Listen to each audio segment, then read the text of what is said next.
and welcome to this panel as part of the World Staffing Summit for 2022. We're absolutely delighted to be here, and we're going to be discussing a little bit about talent acquisition and the D&I strategies that can help you win the war on talent, which, as we all know, is a huge issue for staffing agencies, recruiters, and talent acquisition out there.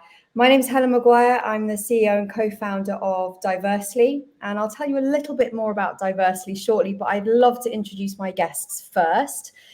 So who would like to go first? Should we go with you, Dina? I see you to my left there on this screen. Hi, so my name's Dina Williams. I am the founder of the Avenue Network. We are a UK-based diversity and inclusion consultancy, and our area of specialism is around the promotion and retention of staff as well as cultural change. So really excited to be here amongst these fantastic experts in the space. Thank you, Helen. Brilliant, thank you. And Joe, I think you're up next. Okay, hi everybody. My name's Jo Major, and I founded Diversity in Recruitment in the summer of last year after a 20-year career in the recruitment industry. I focus on working with recruitment teams, both internally and agency side, to help them get to grips with diversity and inclusion, help them to make their recruitment processes inclusive and accessible, help them to attract underrepresented talent, and to work with their clients in a much more effective way and share their kind of education and learning with them. Brilliant. So that's me. I think you can probably tell already we have some genuine bona fide experts in this area, so it's going to be a fascinating discussion. Jenny, over to you. Thanks, Helen. Yes, I'm Jenny Child. I'm founder of Balance, which is a D&I consultancy that focuses exclusively on the recruitment space. So a little bit like Joe, I also work with recruiters and recruitment teams, but I also work with organisations to look at their entire approach to recruitment from both sort of the inside and the outside. So look at the whole journey from audit and discovery all the way through to reimagining and redesigning their entire approach to hiring to become more inclusive and to attract talent from underrepresented backgrounds. So yeah, that's me. Amazing. And great to be here. Thank you for having me. No, you're most welcome. I mean, you know, sounds very easy so far. I'm sure you guys have very easy days for sure. Hayley, over to you. Last but not least. Thank you. Hi, I'm Hayley Baker, and I'm also a co-founder of Diversely. So Helen and I work together on a day-to-day basis. I have a background actually that's completely unrelated in finance and engineering.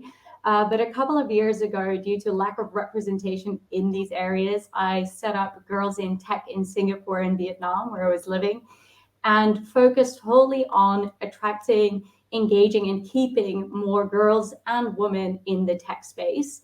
And that was a really good basis working with large organizations and small organizations. And a lot of that was around recruitment.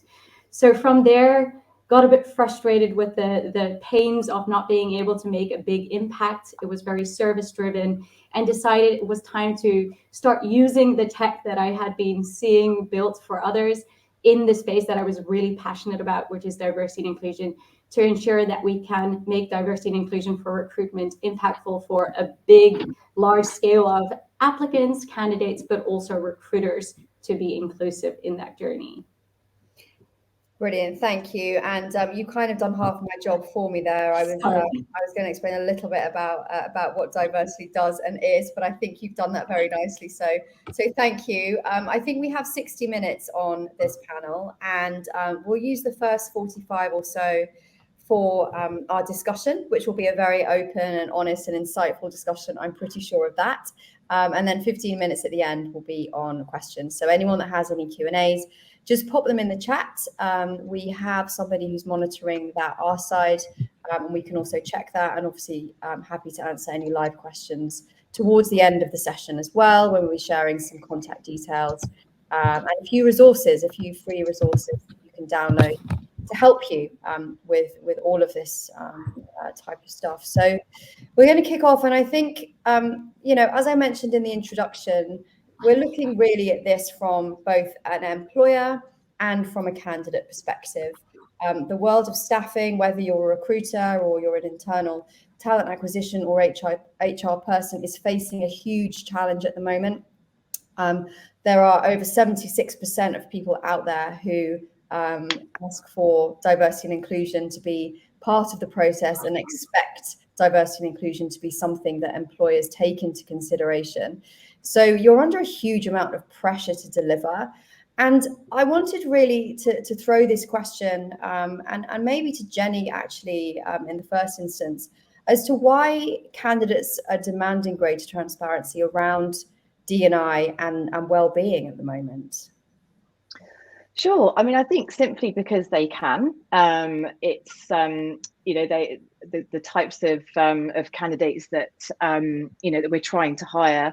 You know, they are switched on, in-demand individuals, and particularly if they're coming from a underrepresented background.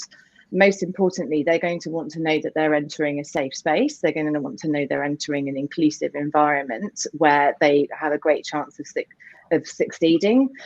Dina and I think Dina will probably chime in on this in a minute, but Dina and I work together on a few projects, and I'm obviously the recruitment person, and Dina very much sort of works with organisations to look at the kind of culture change side of things. And Dina will always ask me, okay, well, are they going through the right steps and measures to make sure that as they hire people from different types of backgrounds and they improve representation in their organisation, are they addressing what they need to within their culture, within their structures, within their people practices, to ensure that those individuals have the best chance of success, that they're walking into an inclusive environment.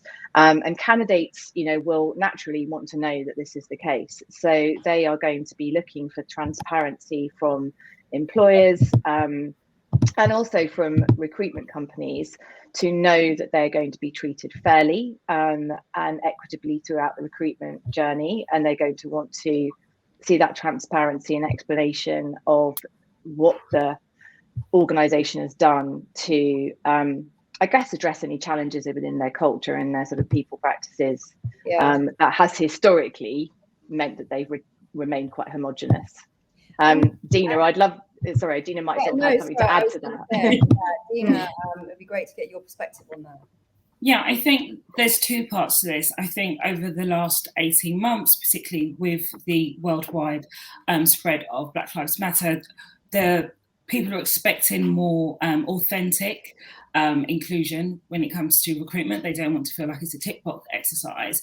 And as Jenny touched upon, it's about that safe space. People are looking for brands that are inclusive, not just in terms of the reach of their customer, but the experience of their employees.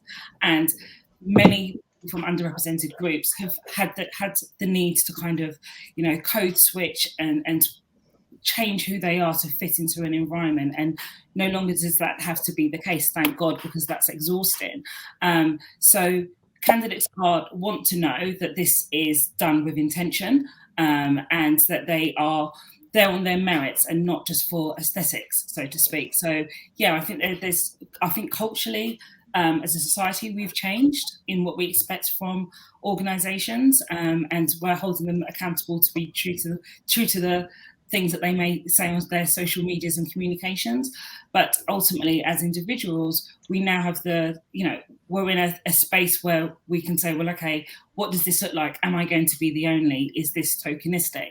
Because if that's so, that's not an organisation or a role for me. And in terms of the UK, which I know is where everybody is based at the moment, how do you think candidates are assessing that? Do you think there's enough reporting around this? Is there enough public data?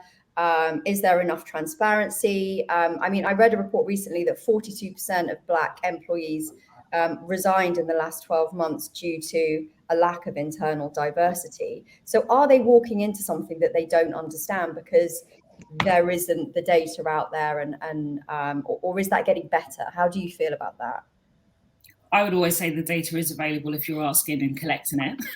The data's always been there. It's just if you're intentionally trying to gather that data. And I think that data is important to kind of form decisions, but also to look at gaps. And I think that it's really important that if, for instance, you can see that there is a massive ethnicity pay gap, what is happening when you're promoting staff, that it is affecting that. So are you holding the same standards to white employees as underrepresented groups, or are you treating one particular employee more harshly or expecting more from them in order to get that promotion? And I think that that's really, when I talk about the kind of culture change, it's, okay, we can have that data, but how are you then working positively to improve that data? It's not impossible. You just have to be kind of focused and intentional in doing so. Yeah. And Joe, just to throw it to you, with all your years of recruitment experience, and I see you on LinkedIn actually posting around kind of bias and disparities and unfairness and inequalities around recruitment. Have you seen any specific examples of businesses actively discriminating, or candidates actively being turned off by discrimination or a lack of transparency around D&I in your kind of 20-year career? Yeah, I think good two questions there, isn't it? I think in terms of I sit and talk to recruiters about this for a living, so I'm not going to break confidence and give examples, but yeah, I mean, every single day, I think recruiters are under an immense amount of pressure, to fulfill the demands of clients when it comes to their, I call it the identity shopping list, where we've got clients kind of demanding a whole range of different identities as if it was a shopping list, and but still kind of expecting recruiters to work within those really tight parameters of preference.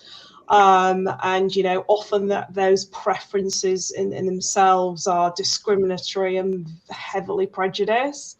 And it just kind of, it's this real conflict of interest for recruiters to they want to partner with their clients, they want to fulfill their clients' kind of their needs and help them build their businesses, but they're still highly aware of this like undercurrent of preference and exclusion. My kind of message is always to recruiters when I'm working with them: don't do any heavy lifting for any clients who give you red flags, right? You need to invest all your energy into inclusive recruitment and really focusing on those clients who are actually doing the work, that can evidence the stuff that they're doing around making their cultures inclusive and getting rid of explicit bias, discrimination and prejudice. That would always be my first question when a client comes out with the identity shopping list. I'd be going, okay, so that's really interesting. Why are these people not in your business? What are you doing? What are you doing to kind of like address that? What are you doing to make sure that you've got a culture where discrimination and prejudice is just unacceptable? So yeah, does that answer your question? Yeah, no, I mean, it answers it and kind of raises it a load more, I think, as well. But that's exactly how I wanted this and expected this panel to go, to be perfectly honest. I doubt I get through questions at all. And on that particular topic, we've had a question drop in from Kyle, and I'm not sure where Kyle is, but he says, as a recruiter for only a year, I've been able to hire 3 females this year. And this Friday, Alzara, I hope I'm pronouncing her name right, our company's first female Muslim salesperson is starting her first day, which is obviously super exciting. How can we promote this great victory without coming off as, oh, look at me, I'm so diverse and inclusive? And I think, that kind of dovetails nicely with your response, Joe, which is like, how do you promote the fact that you are diverse and inclusive? How can you do that as an employer without looking tokenistic or without kind of boasting about it? And I think don't use your employees as a share pony. That would be my first thing. You're not bringing in people into your organization to help, recruit yourself out of a representation issue, right? It's nobody's job to do that. And I just think about like the lived experience of that employee, you know, not this particular employee, but employers going into organisations where they are the first or the only, and then being asked to go on websites and write blogs and do interviews instead of just getting on with their job. Yeah. And I think a lot of it is the message is stronger in terms of like the words that you use, the message that you put across, not the images, and the you know, and showcasing your underrepresented talent. And I do see that a lot, and it's just so, for me, it's so performative, and I always think about how that employee must feel. You know, I've seen situations where folks are brought into organisations as the only and expected to set up like employee resource groups that help to, you know, continue the conversation around inequality for their particular identity. And it always really surprises me. So I guess I would say, you know, just let that person get on with their role and just like do the work and don't make much noise about it externally. Yeah, absolutely. Maybe that's a controversial like opinion, but for me, you know, I 1,000% agree with Joe. Just sorry, I was going to say it's a tough line to tread actually, because I can see the benefits on both sides, but I also agree that it can be super cringy and can seriously backfire as well and make you look extremely tokenistic. But Jenny, yeah, go on. No, I just think I love to hear Joe speaking that way, because I think it really, for me, I really do agree. And I think that, but to sort of go back to Carl's original question, because obviously I can just read the enthusiasm in his question and wanting to promote this great victory, and it is a great victory. So echo everything that Joe said. You know, let Azahara focus on her new role, but within your employer brand touch points and your communication, talk about how you've created the inclusive culture, you know, that will make those great new hires a success, and talk about, you know, your inclusive hiring process that has opened up the hiring funnel enough, you know, the talent funnel enough to ensure that those individuals have been successful in getting the job. And I won't repeat anything else that Joe said, because she said it so perfectly. Well, I mean, Jenny, you're from a communications background, as you, Dina. You know, communication is super key in all of this, the way that you put yourself across, inclusive communication. And Hayley, I suppose I can just bring you in there before we move on to another point around that. And what do you see businesses doing, and how can they improve really where inclusivity is concerned in communications? Yeah, great question. And I loved your point, Jenny, around you know, how do you speak about what you've done well, and rather than making it about a person or a tokenistic face, make it about what you've done well. So what is the process or the tools that you've used or the practices? And we try to focus the attention away from individuals and more on those kind of things. So for instance, we've recently hired someone who didn't have an official, you know, certification in a specific area. I think it's much more important to speak about how are you being inclusive? How are you opening up your funnel based on your working practices and your demands and your requirements, rather than on the outcome of, oh, and as a result, we got a woman of this age and that background. And the same we see in a lot of job ads. So Helen and I used to rewrite manually all by hand. It used to take hours, a lot of these job ads, and find things that said, professional. We are looking someone who is professional. And I cringe whenever I see the word professional, because what does that mean?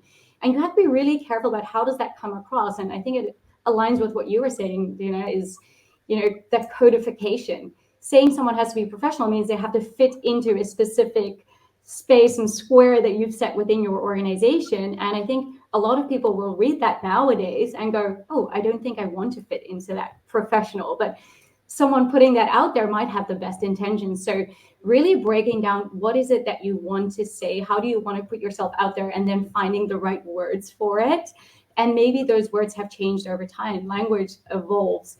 And I think the words that we used to use 10 years ago might not be the right words to use now. And I think there are many ways in which we can help businesses become aware of not only biases and discrimination in their job ads, but also these, I would say, more gray areas that might still deter you from appealing to or getting those underrepresented groups to convert just because of these things you're not aware of. Yeah, absolutely. I I mean, we see terrible things in job ads all the time, and even things like clear-sighted, and standing on your own 2 feet, and these types of phrases that are actually really inappropriate if you're trying to appeal to as many types of people and underrepresented groups as possible. And you just don't think about it. They're just stock phrases that people use on a daily basis, but actually they do have an impact on people. And it's super important to be aware of those, just in terms of your communications and outreach. So I guess, the bigger question around this really next up is, how can we improve this? How as employers and recruiters can we put steps in place to appeal to more diverse talent and underrepresented groups? What are the types of things that you've seen work, I suppose, would actually be really useful, rather than a kind of theoretical approach on this? And maybe, Dina, that might be a good one for you. Yeah, I think that one of the easiest ways is to kind of not do what you've done before and stop performing the nepotism that we see, particularly within the communications sector. That's the only one I can really speak to, for that's my 15 years of experience. But really, what I have a lot from clients is there's just no diverse talent out there. And there is. You just have to intentionally improve your network, right? And the recruiters that you work with, look at the inclusive language within your job descriptions, and really think about how you can open up your whole recruitment process. The interview process is kind of set up to work for a set person in mind, a traditional one, right? Able-bodied, not neurodiverse. It's very neurotypical in terms of formatting, and that just isn't inclusive. So being able to, if you want diverse talent in, being adaptable to being open to as many candidates as possible. But I do think that what you shouldn't be doing is looking at an individual within your organisation and asking them, because they're from an underrepresented group, do you know anyone? Who should I use? Take that opportunity to learn yourself. Take that opportunity to extend your own network and where you're engaging, and the recruiters that you're using. Be very focused upon, okay, this is what we have done so far. These are where the problems and the biases come out. How do we mitigate those, and how do we improve the overall process? And be intentional about that. I think that that's really important and a key starting point. Look at what you've done, look at where the biases are coming up, and look at the ways that you can kind of immediately improve upon that. Yeah. Jenny, any thoughts on that? Yeah, I think just to kind of build on what Dina's just said, you need to make an intentional effort to build, relationships with a broader network. And what I see a lot of is, we'll place an ad on, a different job board, a diverse job board, whether that be My G Work, Black Young Professionals, and we'll expect, something different to happen. And then when it doesn't, we'll go, okay, well, that didn't work. So that's not the answer.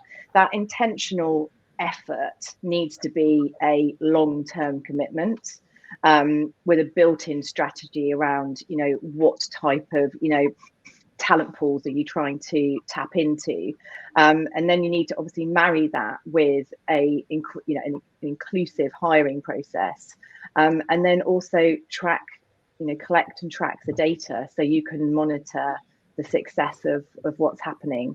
Just using a few different new job boards isn't going to necessarily move the dial, and you also might have to accept that it may take you over a year to move the dial, but that commitment will be worth it. But trying a few different things here and there short term probably isn't going to make a huge difference. It's about long-term strategy, long-term commitment, sustainable change, and then really, effective measurement of that.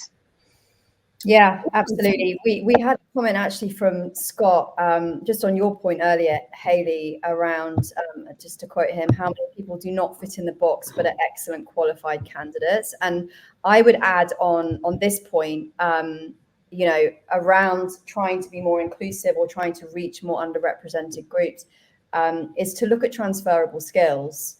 And I wonder if, your clients, let's say, Joe, in the past or even now, are open to that approach. I mean, how how useful do you see transferable skills, which is a very broad term, in recruitment?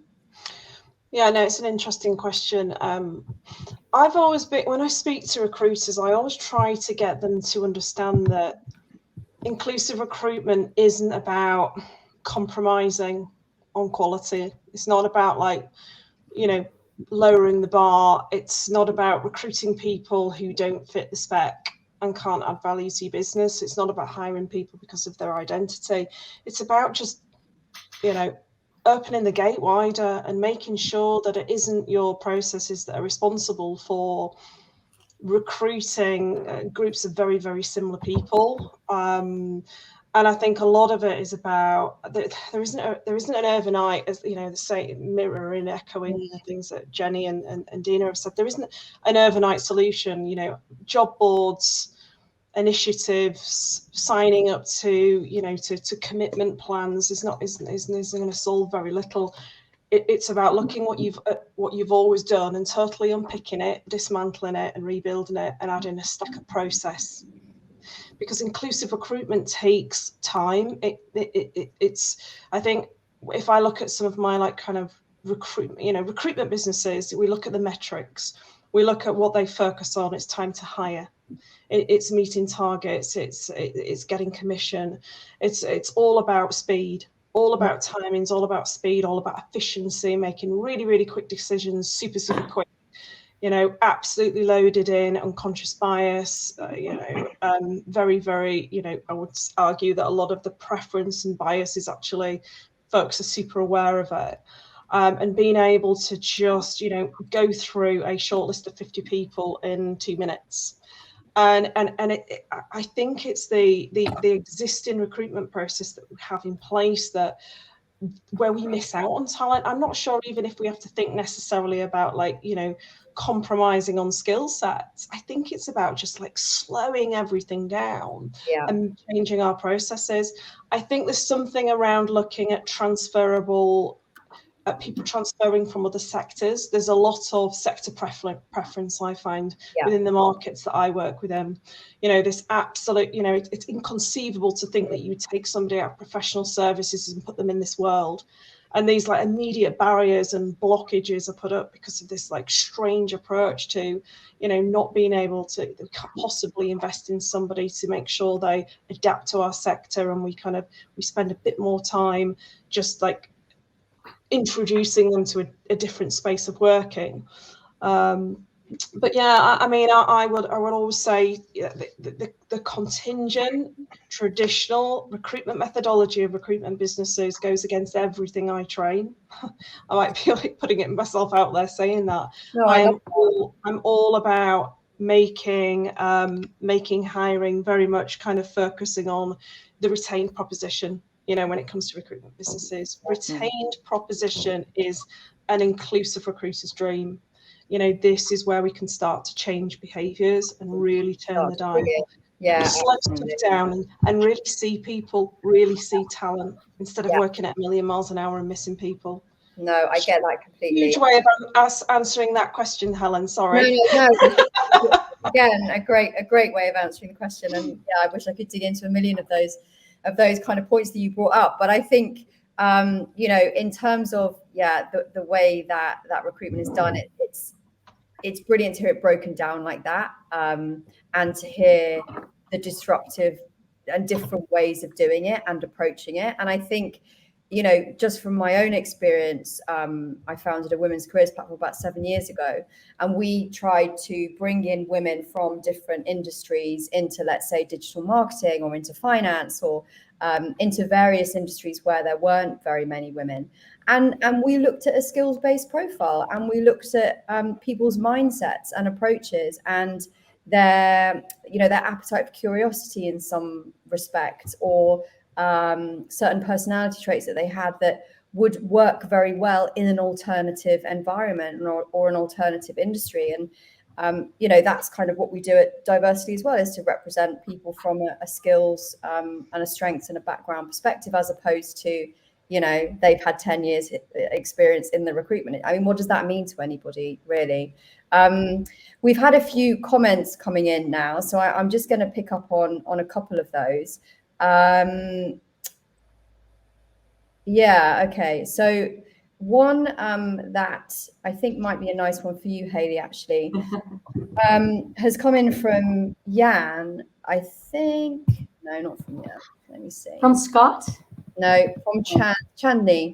Oh. And I'm not sure where you are, Chandni, but you're definitely in our space. So with regards to networking, how to find mentors and sponsors, particularly for marginalized groups. And I guess this kind of comes off the back of us saying, how do you become more inclusive as an employer? And it's certainly one of those ways, but how can you get into that space, I suppose? You know, where can you find those mentors? I know that we have a mutual connection actually who helps with that, but yeah, I would love to hear your thoughts. Right. I was just thinking the same thing. So I think there are many organizations out there. I couldn't know exactly where you are and what industry, but some of them are location based, some of them are industry based, and some of them are focused on specific groups. So Girls in Tech is a great example of that. They're a global organization supporting women in tech, and they have mentoring groups all around the globe that people can sign up to. And they're always looking for mentors and mentees. Having dedicated, events around that, but these can also just be taken offline. If two people have found each other, that's great. Similarly, as Helen mentioned, someone we know, his name is Sergio, has one for what he calls ethnic professionals. So depending on the region, they stand to connect people from underrepresented ethnic backgrounds, whatever that means in that location that they sit. And they group successful high-level professionals with that ethnic background together. So I think there are a lot of formalized groups. I would not recommend going out on LinkedIn, finding someone whose profile photo you like and sending them a message, but there are definitely groups for this that can help you along, whether you're a mentee or a mentor. Yeah, thank you. I agree. There are, and we know some of them for sure. And I'll put our contact details at the end. So if you did want to get in touch, then please do so, and we can point you in the right direction for sure. And another one from Noel, who's at Recruiting Daily, who we know very well because William Tincup, who you might know, Noel, is one of our advisors. So hello to him and hello to you. But he's asked, how much impact do you believe hiring diverse recruiting teams serves the greater goal of diversity recruitment? And I suppose that again comes up as representation, essentially. Jenny, that might be a nice one for you. Sure. I suppose fundamentally, we know that diversity of thought and diverse teams lead to better decisions, better thinking, greater ideas. So I'd say sort of as a general sort of response to that, recruiting diverse teams should always lead to success. However, same comments as before, really, which is it depends on how and why you've recruited them. And if they have been recruited into the right, inclusive environment, and they're not there to kind of, as show ponies to try and attract more diverse talent. So it really kind of goes down to the sort of intrinsic reasons as to why they've been hired in the first place, how, and how they're sort of onboarded into the business and how they're looked after and integrated into the rest of the team. So a bit of a mixed answer. Yeah, no, it makes complete sense. And I think, as an organization, whether you're consumer facing, whether you're a charity, whether you're, in the financial sector, whatever it might be, if you don't represent the clients or the customers that you're trying to serve, it's very difficult for you to understand what it is they actually want, right? I mean, you're surely missing out on a number of different perspectives there and potentially some really winning ideas that could get you in front of the exact people that you want to serve. And I think that's always been a really important point for me on D&I, coming from a communications background, makes complete sense. So I suppose kind of dovetailing into that a little bit, around belonging. And when I first started out in D&I, it was just D&I, and then it became DEI, and now it's DEIB, and I really can't keep up with all the different letters. But, as far as I'm concerned, belonging is, of course, a massive part of inclusion, and I get that there's a slightly different understanding around that. But how important is it within an organisation? Maybe, Dina, I can get back to you on that. Yeah, I think it's hugely important. I think that has to be the end goal, that every individual feels that they belong and that they have a voice. I think that as you said, there's been so many changes in what the actual term is. So is it equity, diversity, and inclusion? Is it, what is it? End goal is we want every individual, hopefully every organisation wants every individual to feel that they are able to share their voice and not just be there for the aesthetics and for tick boxing and for show ponies, whichever way we want to terminalise that. I think also it's important to understand that in terms of underrepresented groups, particularly when I'm talking about the Black community, where there are platforms now where we're sharing experiences within organisations. So one platform that does that really successfully is Inside Voices, and it's kind of a glass door for Black talent in organisations that we all know. So whether it be Google, whether it be Facebook, Goldman Sachs. Now, if you are able to look for another job and be really thinking about, am I going to belong there? Listening to the voices of the employees that are there is so important. I've worked with clients where they're like, I just don't understand why my Glassdoor reviews are so negative. That's not the culture that we have. It 100% is the culture, because that's what your employees are saying. And what I think employees really miss out is when people are exiting the business, to have a really candid conversation about why they're exiting the business, and being really kind of impartial to that feedback. So when you have platforms now for underrepresented groups, and I am a Black woman, that's my characteristic, that's what I'm speaking to.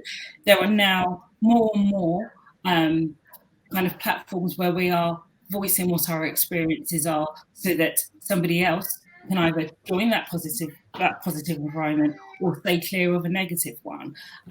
So belonging becomes more and more important, because people are just not going to stick around. That's why we've had the Great Resignation, right? People have really had the opportunity with the pandemic to assess what they want to do, where they want to be, what works for them, and are seeking that.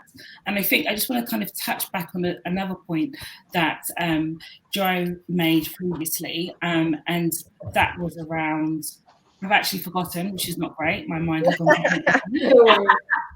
We've made a lot of points.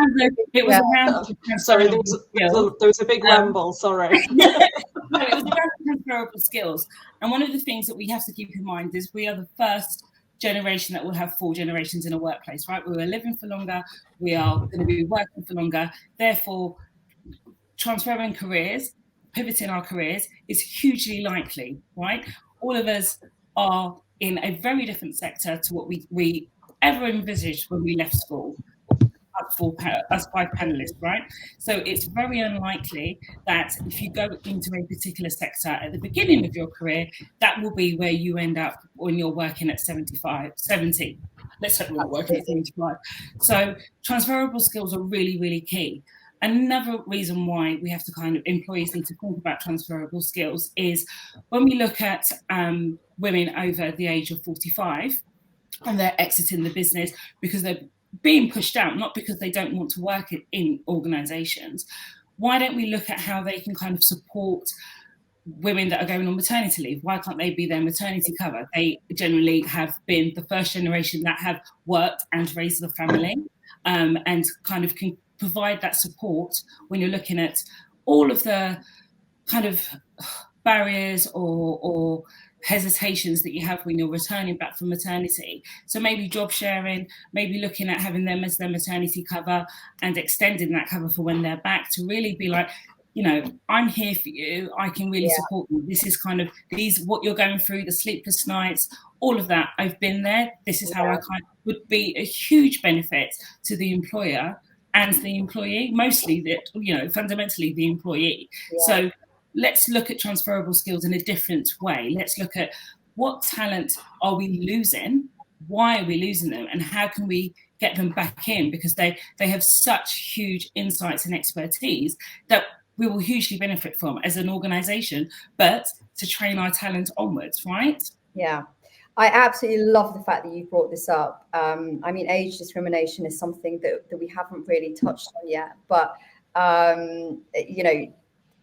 it's women are biologically different from men. And quite often that does mean that whether we like it or not, there is a break there for women. And whether that be, for 6 weeks or 6 months or 6 years, that is quite often the case. And as you've clearly kind of pointed out there, generationally speaking, women are working much longer. We're in a position where we can make decisions around this, and we will be working probably until we're 70 or 75.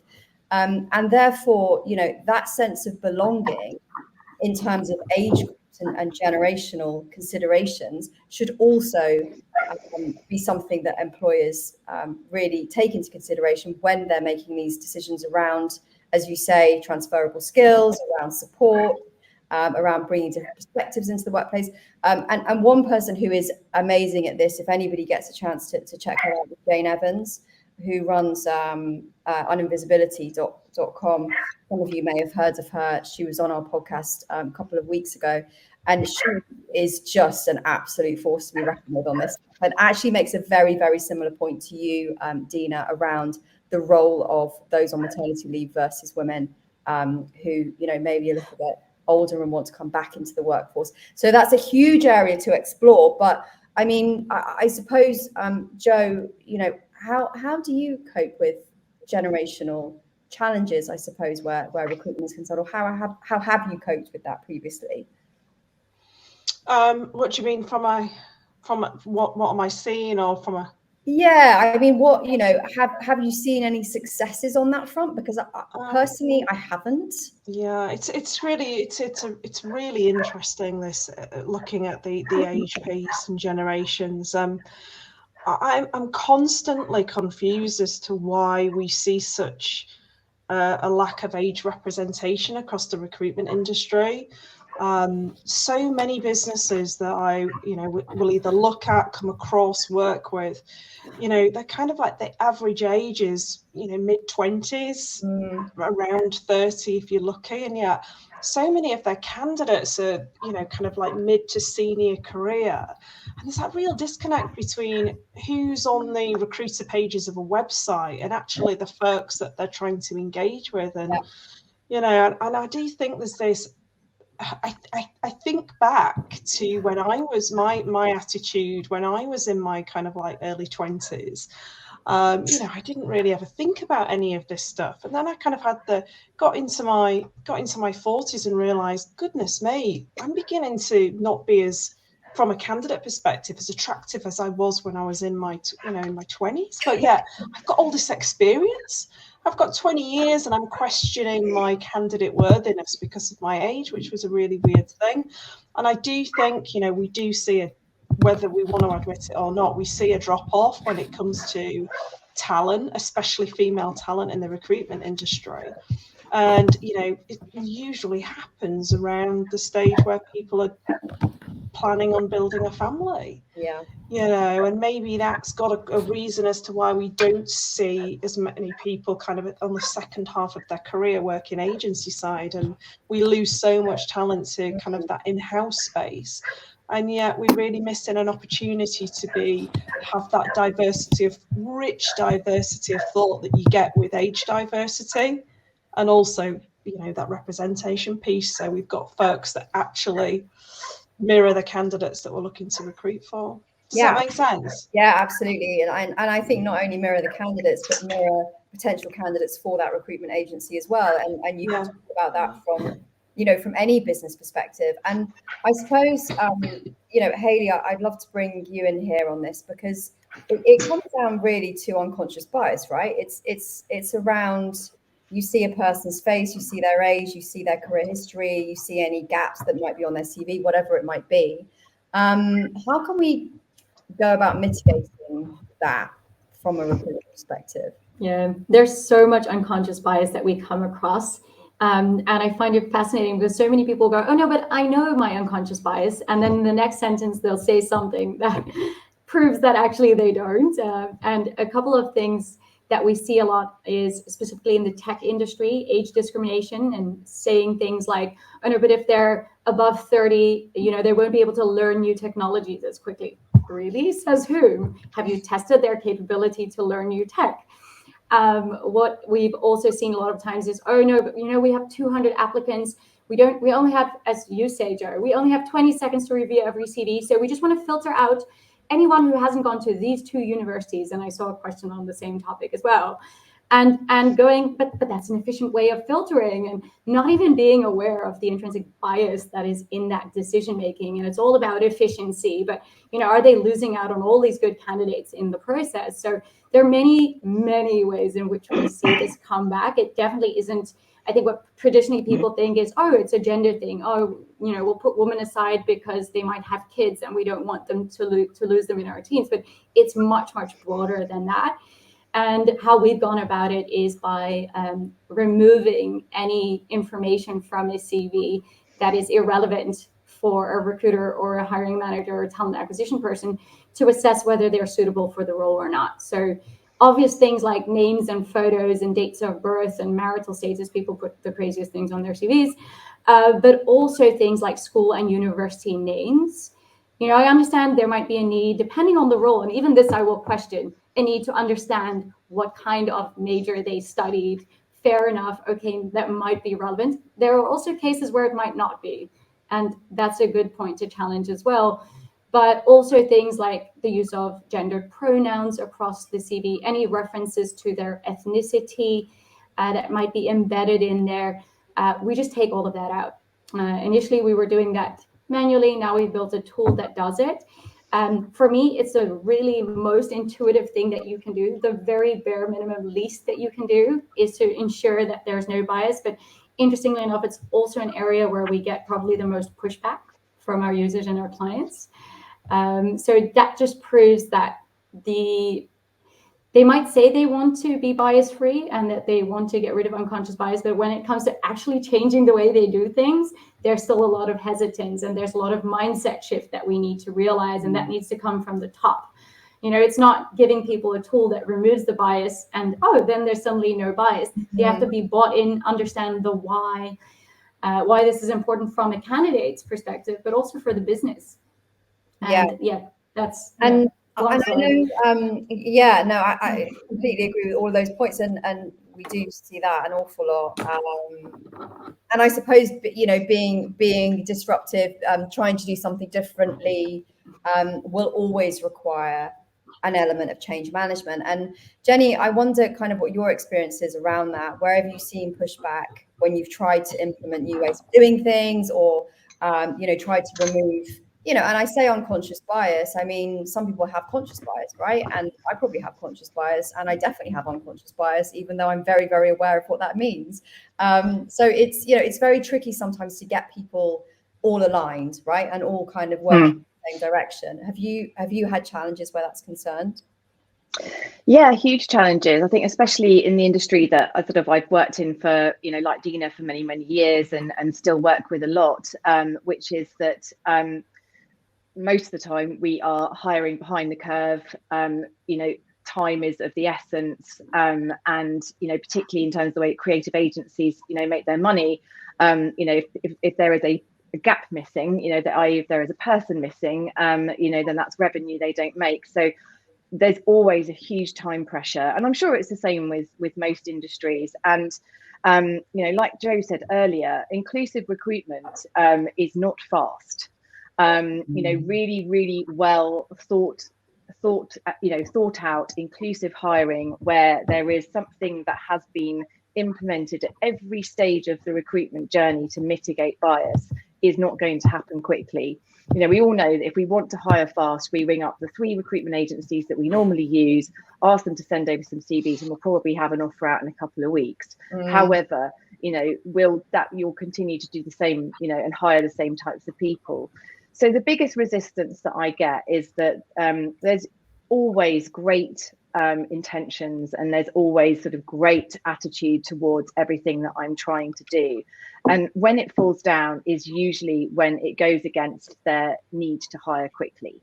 That's the biggest sort of challenge that I come across. And I think also some industries, particularly very creative industries, don't want to systemize or automate any part of the hiring journey because they feel like it might steal the magic away, which is not true. You know, it's the people that bring the magic, and no platform or technology or system is ever going to make that different. However, there is natural kind of concern around becoming too automated, becoming too systemized. So I'm a huge believer in building frameworks, fair frameworks around how you collect interview feedback, for instance. You know, I think if feedback is given always in a completely different way, in a completely different, you know, medium, whether it's, you know, verbally, via email, dropped into a form, not at all, you know, then every candidate is being measured in a different way. So therefore, when you get to the end, how could you possibly expect to have a fair and bias-free decision? It will be completely based on intuition. Yeah. And so in order to, you know, to do that, the best way to do that is to implement some, you know, a clever piece of technology that will automate that for you. And I do see a lot of resistance sometimes in sort of wanting to systemize things. You know, that said, you know, they hire me to tell them how to hire inclusively and to put that change in you know, in place. So they resist it, but you know, I sort of carry on anyway because that's what's needed. Exactly. And even you don't win every battle. You know, I think even sometimes getting 50% of the way there is better than nothing at all. I see just to add to that, Helen, I just see a specific challenge also for staffing agencies, which is, and this is, you know, maybe sort of a slightly veiled kind of shout out for diversity, but a lot of staffing agency tech is not fit for purpose at all. And in terms of being able to enable recruitment businesses, search firms, to do the types of things that I'm talking about, and probably the types of things that Jo is also, you know, talking about in her training sessions. So I think, you know, that's also something to think about, is the kind of tech that you're using. Thank you. And yeah, we're not paying her, so yeah, don't. No. This is not a sponsored session, I promise. But there is a quick guide at the end that I'm going to share actually that highlights D&I tech for TA, HR, recruitment businesses across the board, right through from the very, very beginnings of understanding your data right up to hiring and onboarding and successful inclusion strategies. There is tech out there for pretty much every stage these days, and it is only improving and getting more impactful. So if you would like that guide, I'm going to show it right at the very end. And look, we've got 8 minutes left, and I know I promised that we would take some questions, and there are some questions coming in, and I've tried to kind of weave them in as we've gone along. If anybody does have any burning questions out there, please pop them in the chat now, and I'll make sure that we get to those. And one of those is actually from Tom, I think I'm right in saying, about 10 minutes ago, and this is a super important point, and I love this question actually, is around how do we measure progress? Where do we get the data from? And I'll throw that to anybody who has a good answer, really. Happy to sort of put my 2 cents in. I mean, there are a few different ways that you can measure progress. I think that a starting point would be to find a way to sort of legally and compliantly track the data of the individuals that are applying for your roles. So, you know, whether you're a recruitment business, search firm, or an employer, there is a way in which you can, you know, invite people to complete their voluntary data, and you can then use that data in aggregate, if I can say the word, to track themes. So you can see, you know, how are, you know, what are the pass rates of our white candidates versus our disabled candidates? Are we even attracting disabled candidates? Are people of colour even applying for our role? So I would say, as a bare minimum, you know, we should be tracking that data. It's not the easiest thing to do. You know, you have it looks different in every country in terms of the questions you can ask. It is a lot of effort, but if you are only based in one country, then it's a fairly easy task. And as we've just kind of hinted, there is also technology that will do it for you. So I think looking at the themes within that aggregate data and looking at how that shifts over time will tell you, I guess, you know, whether or not the measures that you're putting in place are making a difference. So that would kind of just be one idea. Yeah, absolutely. I agree. I think, you know, that there is data out there. There are algorithms and APIs, you know, that you very kindly mentioned, Jenny, that help you understand that data and plug into either public data or indeed into your HRIS if that's, you know, feasible for you. And you can get your hands on it. And I think also, you know, UK and US particularly, there is legislation around publication of data. And, you know, we haven't touched on a couple of elements of diversity here, or many elements of diversity, actually, one of them being disability, the other being sexual orientation. Tougher to get your hands on that, I think. I mean, has anybody seen a good sort of way of understanding that internally within a business? Because it's not something that you'll be able to get from a public forum necessarily. I think the only way is to collect it at application stage. Sorry, Dina, I think you were going to speak then. I was going to say exactly the same. And I think it's really important for organisations to be open about why they want to collect that data. If they are saying that, look, we are holding ourselves accountable to improve our diversity and inclusion and make sure that we have better representation of all underrepresented groups, you will find that people are willing to share that information. It's when it's just kind of randomly asked, you're a bit like, well, what's this data for? But if you're very open and honest about, you know, where you are, what your ambitions are, and what you want to achieve, you will get buy-in from candidates and employees on collecting that data. It's something that we've done. I'm part of a women's voluntary network in the UK called Bloom, which is for women in the comms industry. When I joined, we weren't collecting data on our members, and I was a bit like, well, we don't know what we're not doing well if we don't know who our members are. Let's ask that question and be very open and intentional about why we're asking that. We now are able to benchmark ourselves year upon year on ensuring that diversity is at the core of attracting new members.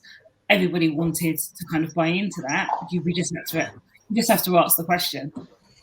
Yeah, exactly. And I know it can be a little bit complicated because there are areas of the world where you're simply not allowed to ask the question. I mean, Hayley and I came across this, you know, when we were building diversity, and there are places where, unfortunately, it goes against GDPR or whatever your data compliance laws are in that region to ask certain questions. But sometimes it just comes down, as you say, or at applicant stage, sorry, just to make that clear, it sometimes comes down to asking your employees internally. Yeah, it's, you know, it's a tough one, certainly, because you can get your hands on race, ethnicity, age, gender data to a certain extent, but certainly disability and orientation, neurodiversity is obviously another one as well, which we haven't touched on. So I'm just having another quick look at the questions, and I've only probably got through even half of my questions, so I'm really sad that we have to wrap up in 2 minutes. But yeah, probably the last question then. How can you reduce dependency on recruiting search firms? In other words, how do you minimize your hiring costs? Yeah, I suppose we're looking there at how we find more diverse talent more cost effectively, really. Anybody on that one? I mean, I think the most obvious way to me, and because my background is in-house, is to build a stellar, amazing, you know, innovative in-house team that will, you know, that truly believe in inclusive hiring and will drive that, you know, for your business. You know, that is the best and most tried and tested way to reduce, you know, dependency on external search firms. And over time, eventually, depending on the scale of your hiring, and scale is key to reducing costs, you should start to see that those numbers come down. Yeah, I would second that. If you have a stellar inclusive culture already, and your recruitment team is inclusive, then that's how you mitigate that. But I still think that you would need at least an external to kind of look at what those processes look like to kind of give you top line. These could potentially be challenges for you. Yeah, amazing. Thank you, ladies. It's been an absolute pleasure to hear your insights and thoughts. I've certainly learned a lot, and I know we've had a bunch of people on the chat just saying great session. So hugely appreciate everybody's time. Thank you very much for all the brilliant questions. You know, you've kind of done my job for me, really, because I didn't have to ask any of mine. So huge thanks to everyone. I've just popped this up here. As I mentioned, there is a whole new world of diversity stuff out there. and you can check out lots of different solutions just by scanning that code. And if you'd like to get in touch with me or anybody else on the panel, these experts really know their stuff and would love to help you if you have any challenges in this space. Please drop us a line, contact@diversity.io, or check out our website, diversity.io. And I'm sure that the lovely people at the World Summit will also share our details. So thank you so much, everybody. Really appreciate it wherever you are. Have a lovely afternoon, evening, morning, and thanks for joining. Thank you. Thank you. Thank you.